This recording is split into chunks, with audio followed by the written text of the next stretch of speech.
14 years after he was convicted for the torture murder of 33 young men and boys, John Wayne Gacy has been executed. He died early this morning of a lethal injection in an Illinois prison. Here's ABC's Aaron Hayes.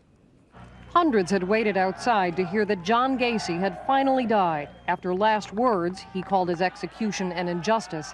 Gacy was given a fatal injection of chemicals. He was gasping or choking or something, and then after that was pretty much nothing. In the execution chamber, an IV was placed in Gacy's arm. 3 chemicals were to flow through, one to knock him unconscious, another to stop his breathing, and a final one to stop his heart. But there was a problem. The killing chemicals got clogged. The second chemical didn't completely go in the first instance because there was a gelling or clogging in the line. It took 18 minutes for Gacy to die, about 4 times longer than expected, and his attorneys insist that may have meant excruciating suffering for Gacy. No one deserves to suffer. The particular method that they're using here is inhumane. Gacy's prosecutor, though, said he had little sympathy for someone who had killed and tortured 33 young men. He got a much easier death than any of his victims.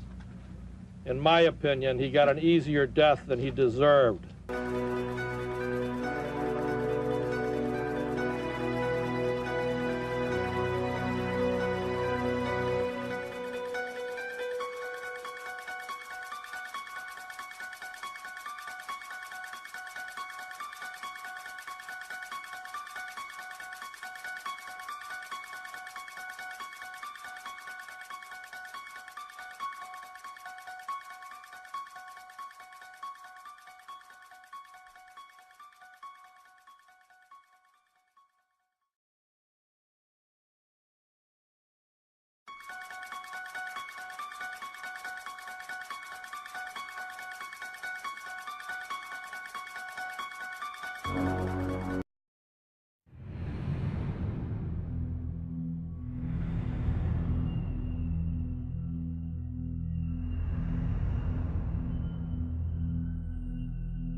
I grew up in a wonderful home with 2 dedicated and loving parents, one of 5 brothers and sisters.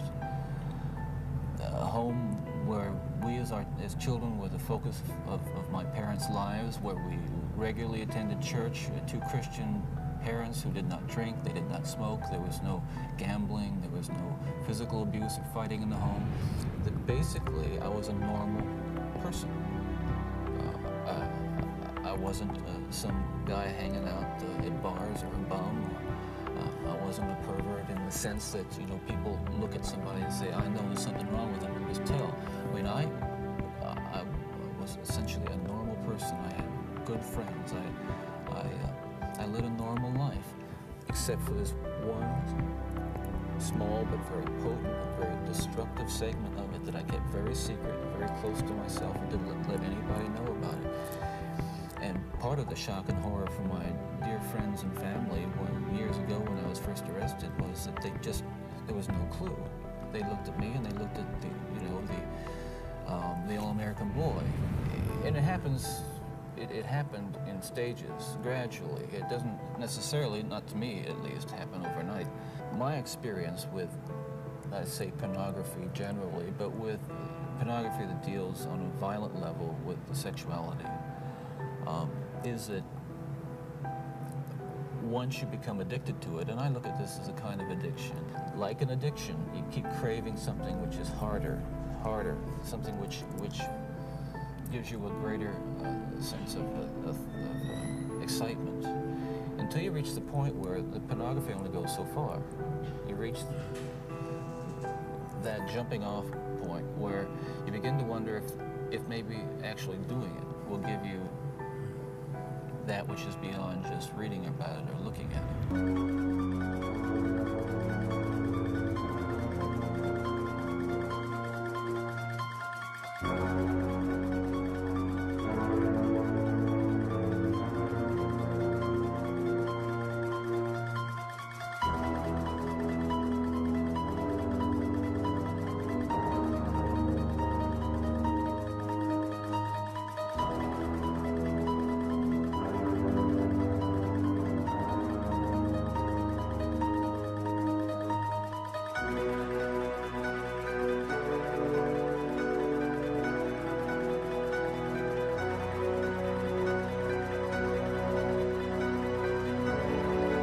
Do you admit to being evil, Richard? We are all evil in some form or another, are we not? Convicted serial killer Richard Ramirez seemed to relish the concept of evil, and once upon a time, a lot of folks in the state of California viewed the one-time Texas altar boy as evil's human embodiment. Yes, I am evil. Not 100%, but I am evil.